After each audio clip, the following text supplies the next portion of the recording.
जैसा कि हम पीछे से कंटिन्यू एक टॉपिक लेते चले आ रहे हैं सिंथेसिस, और उस सिंथेसिस में हमने पढ़ा है अब तक एडजेक्टिव क्लोज, नाउन क्लोज और तीसरा एडवर्ब क्लोज।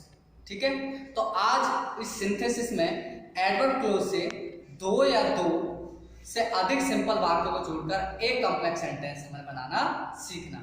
तो सबसे पहले बात करूंगा कि पीछे जो हमने पढ़ा था सबऑर्डिनेट क्लोज, सबऑर्डिनेट क्लोज, और सबऑर्डिनेट क्लोज के कितने पार्ट पढ़े थे हमने? तीन। एक पढ़ा था हमने सबसे पहले नाउन क्लोज, दूसरा पढ़ा था हमने एडजेक्टिव क्लोज, और तीसरा पढ़ा था हमने एडवर्ब क्लोज। पढ़ा नहीं था, पढ़ेंगे एडवर्ब क्लोज। ठीक है, इस प्रकार से नाउन क्लोज के द्वारा हम दो या दो से अधिक सिंपल वाक्यों को जोड़कर एक कॉम्प्लेक्स सेंटेंस बनाना सीख चुके हैं, एडजेक्टिव क्लोज से सीख चुके हैं, और आज हमारा चलेगा एडवर्ब क्लोज से हम कैसे कॉम्प्लेक्स सेंटेंस बनाते हैं। तो उससे पहले हमें जानना है कि आखिरकार एडवर्ब क्लोज क्या होती है। तो एडवर्ब क्लोज वाक्य में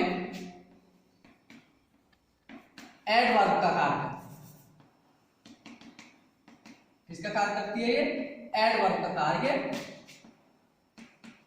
करती है।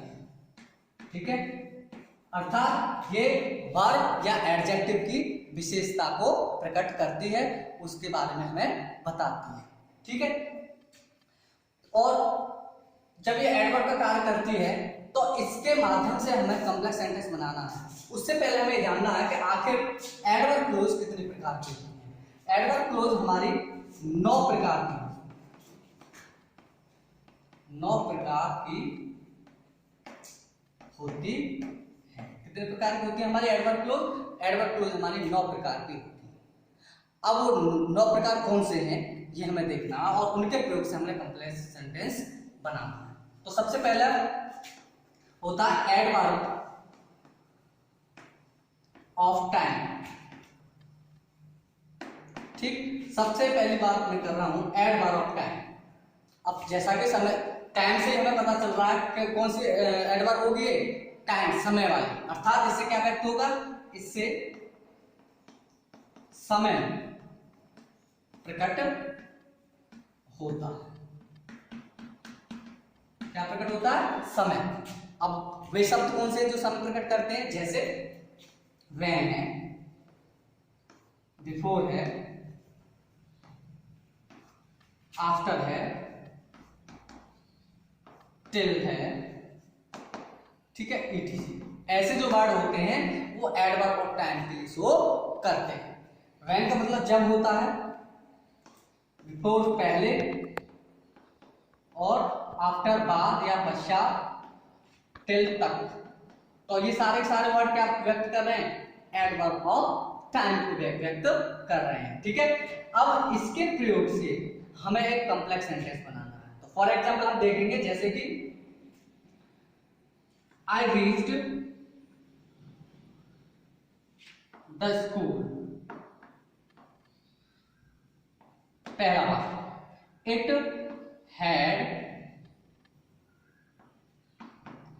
started the rain। ठीक, आई रीच द स्कूल, मैं स्कूल पहुंच गया था। It had started the rain, और वर्षा शुरू हो गई थी।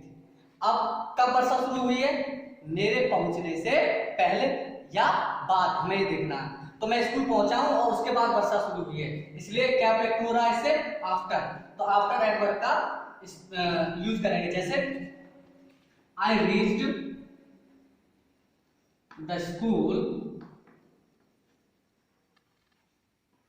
ठीक है, after it had started the rain। ठीक, तो इस प्रकार से हमारा ये आफ्टर के प्रयोग से क्या बन गया, एक कॉम्प्लेक्स सेंटेंस बन गया। इसलिए इस प्रकार से हमने इसको कंबाइन कर दिया। ठीक, एडवर्ब टाइम के बाद में आता है हमारा दूसरा आता है एडवर्ब ऑफ प्लेस। अब प्लेस से हमारा पता चल रहा है क्या, स्थान, यानी कि वे शब्द जिससे स्थान व्यक्त होता है, स्थान व्यक्त होता है। ठीक है, यानी वे शब्द जो स्थान के बारे में बताते हैं वो एडवर्ब ऑफ प्लेस कहलाते हैं। जैसे वेयर, वेयर एवर। ठीक है, तो ये शब्द क्या बता रहा है हमें, स्थान के बारे में। ठीक है, तो ऐसे शब्द जब आते हैं तो वो एडवर्ब ऑफ प्लेस कहलाते हैं। जैसे हम कहें, जैसे I went to Agra, I saw the Taj there. ठीक है, I went to Agra, I saw the Taj. अब स्थान पता चल रहा है तो जिससे हम कॉम्प्लेक्स बना देंगे इसे, I went to Agra where I saw the Taj. ठीक है, अब देयर का प्रयोग हम नहीं करेंगे, तो देयर इक्वल होता है वेयर। यदि आप दूसरी तरीके से इसे बनाना चाहें तो ऐसे बन जाएगा, I went to Agra there I saw the Taj. Right, clear. तीसरा पॉइंट आता है एडवर्ब ऑफ पर्पस। ठीक, और पर्पस से क्या, उद्देश्य, अर्थात वे शब्द जिससे उद्देश्य प्रकट होते हैं। ठीक है, यानी जो उद्देश्य को प्रकट करते हैं, हमारे पर्पज को व्यक्त करते हैं, वे शब्द एडवर्ब ऑफ पर्पज कहलाते हैं। जैसे दैट, ठीक है, लिस्ट, ठीक है, आदि। ऐसे बहुत सारे वर्ड हैं, मैं ज्यादा नहीं बोलूंगा यहाँ। जैसे लिस्ट का मीन्स होता है कहीं ऐसा ना हो, राइट। और लेकिन इसके साथ एक कंडीशन है, इसके साथ शुड अवश्य क्या आएगा, शुड का प्रयोग इसके साथ अवश्य होगा। यदि शुड का प्रयोग नहीं हुआ तो हमारा वाक्य गलत हो जाएगा। जैसे एग्जाम्पल के रूप में देखें, जैसे वॉक केयरफुली, वॉक केयरफुली, संभल कर चलो, अदरवाइज अन्यथा यू विल फॉल डाउन। ठीक है, यू विल फॉल, तुम गिर जाओगे। तो क्या व्यक्त हो रहा है इसमें, उद्देश्य है ना, पर्पस। तो क्या आ जाएगा, walk carefully least you should fall. ठीक है, अब इसमें विल हटा दिया मैंने, क्यों, क्योंकि लिस्ट का प्रयोग किया है, लिस्ट के साथ क्या आता है, शुड आता है। ठीक, आता है हमारा एडवर्ब ऑफ रीजन, और रीजन से ही हमारा पता चल रहा है, रीजन से मतलब होता है कारण, यानी कि वे शब्द जो कारण व्यक्त करते हैं। ठीक है, यानी कि वे शब्द जो कारण को व्यक्त करते हैं एडवर्ब ऑफ रीजन कहलाते हैं। जैसे बिकॉज, एज, सिंस, etc। ठीक है, ऐसे वर्ड हैं कुछ जो कारण को व्यक्त करते हैं। ठीक है, अब इसके प्रयोग से हमें एक कॉम्प्लेक्स सेंटेंस बनाना है। एग्जांपल देखते हैं, जैसे Sita was ill, she could not come to school। ठीक है, सीता वॉज इल, बीमार थी, वो स्कूल नहीं आ सकी। तो कारण व्यक्त हो रहा है, तो कारण किसमें व्यक्त होता है उसके लिए हम पहले ले लें, इसे ले लें। तो सीता तो मैन आएगा, तो Sita could not come to school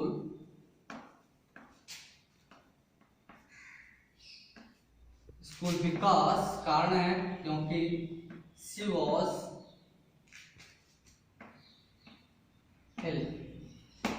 ठीक है, हालांकि आप चाहते तो सीता को भी यहां लिख सकते हैं, यहां सी कुड नॉट, लेकिन जो मेन नाउन होता है उसे हम पहले ले लेना चाहते। ठीक है, क्लियर। तो हमने इसे किससे जोड़ दिया, बिकॉज, राइट। अब आगे आता है एडवर्ब ऑफ कंडीशन। अब कंडीशन क्या होती है, शर्त, अर्थात वे शर्त जो शर्त प्रकट करते हैं।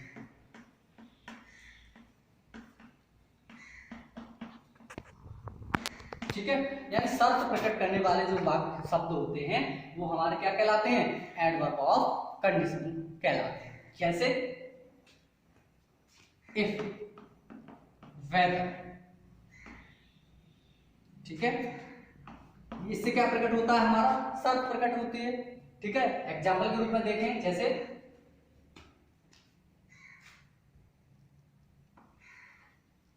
यू, या यू लिख दो, कुछ भी लिख दो, ही वर्कड हार्ड,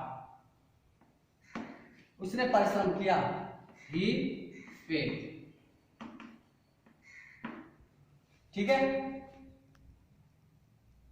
तो यहां पर क्या आएगा, ही वर्कड हार्ड, उसने परिश्रम किया, वह फेल हो गया। तो अब इसमें शर्त तो प्रकट हो नहीं रही, इसलिए वाक्य हमारा नहीं बनेगा। इसका भी हमें विशेष ध्यान देना है। वाक्य हमारा ऐसा होना चाहिए जिसमें शर्त प्रकट होना हो, जैसे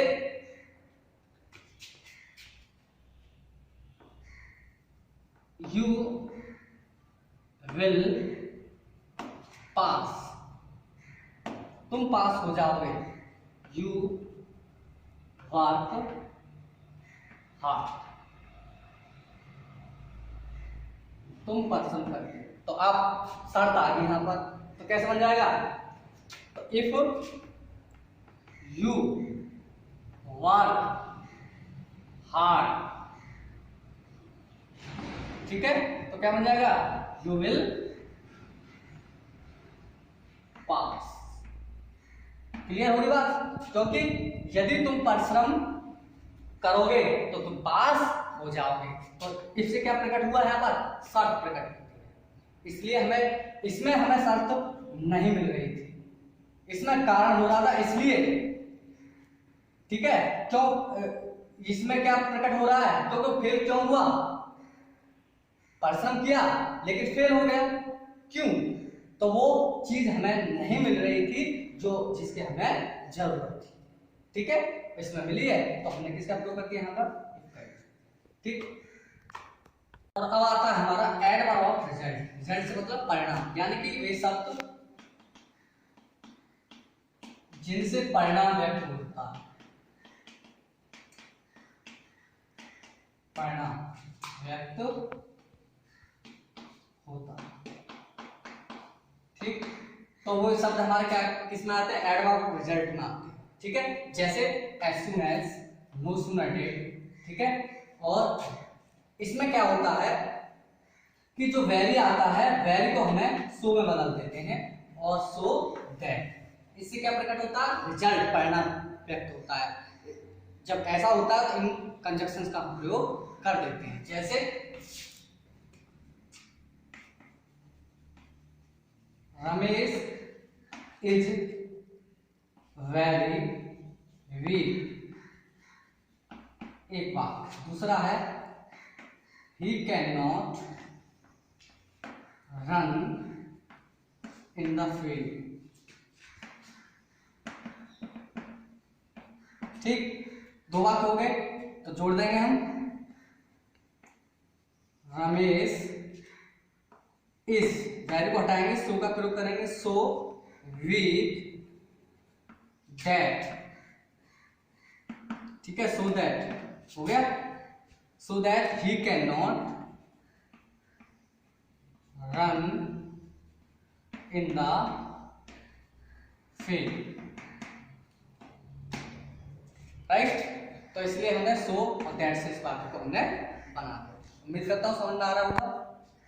दूसरा, साथ में आता है हमारा एडवर्ब ऑफ कंपैरिजन। और कंपैरिजन क्या होता है? तुलना, यानी कि वे शब्द जिनसे तुलना व्यक्त होती है।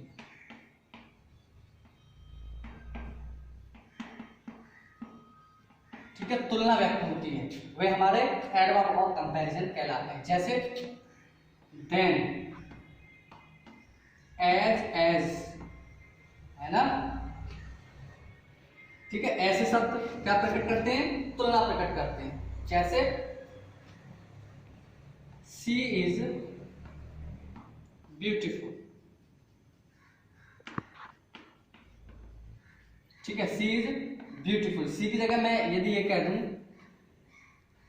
Sita is beautiful, Mohini is equally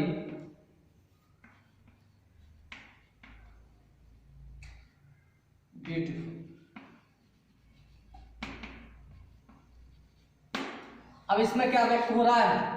Sita की तुलना मोहिनी से हो रही है, तो क्या हो रहा है? ये कंपैरिजन। तो किसका प्रयोग कर देंगे यहां पर? हम कंपैरिजन वर्ड जो व्यक्त करते हैं उसको हम यूज कर देंगे। जैसे Sita is equally beautiful, beauty as कौन? मोहिनी,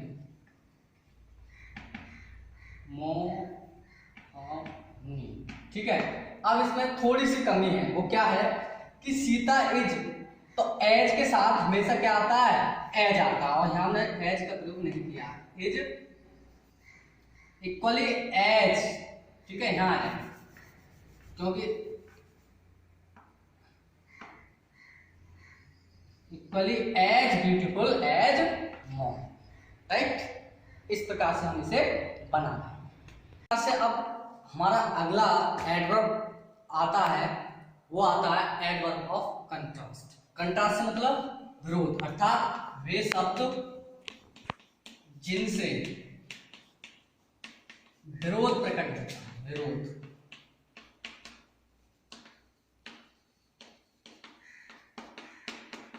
ठीक है, यानी वे शब्द जो विरोध प्रकट करते हैं एडवर्ब ऑफ कंट्रास्ट कहलाते हैं, राइट। जैसे दो, ऑल्दो, इवन, एक, ठीक है, यदि दो या ऑल्दो का प्रयोग होता है तो उसके साथ यट या फिर हम कॉमा का प्रयोग करते हैं, ठीक। इवन इफ, यदि भी या चाहे, ठीक है, तो इनसे क्या प्रकट होता है? विरोध। एग्जांपल में देख लें, ही वर्कड हार्ड, उसने परिश्रम किया, ही फेल्ड, वो फेल्ड हो गया, ठीक है। तो क्या ये बिल्कुल एक दूसरे के विरोधी हैं? तो कैसे बना देंगे? ऑल्दो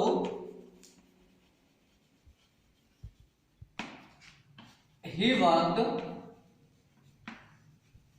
hard, ठीक, yet he failed। अब yet जो लगाया है हमने, जरूरी नहीं है आप yet ही लगाना, मॉडर्न इंग्लिश में जरूरी भी नहीं है, कॉमा का यूज कर सकते, ठीक है। क्लियर ये बात।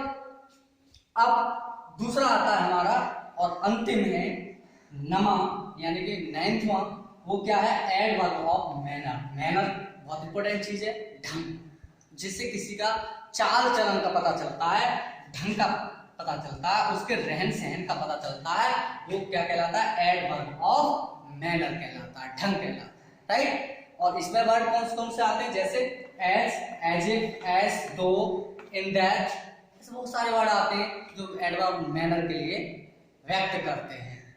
अब एग्जाम्पल देख लें, ही lived in a grand palace, बहुत भव्य महल में रहता है। ही सीम्ड टू बी किंग, ऐसा लगता है जैसे कि मान लो कोई राजा है, ठीक है। तो ऐसे बना देंगे, he lived in a grand palace as if मानो ही वर ए किंग, ठीक। अब वर्ग का प्रयोग यहां पर क्यों हुआ है, ये विषय बहुत लंबा है, जब इस पॉइंट पर आऊंगा मैं इसको क्लियर करूंगा, ठीक है ना। तो उम्मीद करता हूं ये एडवर्ब ऑफ जो कंट्रास्ट है या नो है, जिससे हम एडवर्ब क्लोज से हमें दो या दो से अधिक सिंपल बातों को जोड़कर एक कॉम्प्लेक्स सेंटेंस बनाना सीखा है, वो आपके समझ में आगे होंगे। और आशा करता हूं कि आप इस चैप्टर को, इस टॉपिक को बार बार देखेंगे, जिससे और अच्छी समझ में आ जाए, ठीक है। Okay, have a nice day, thank you.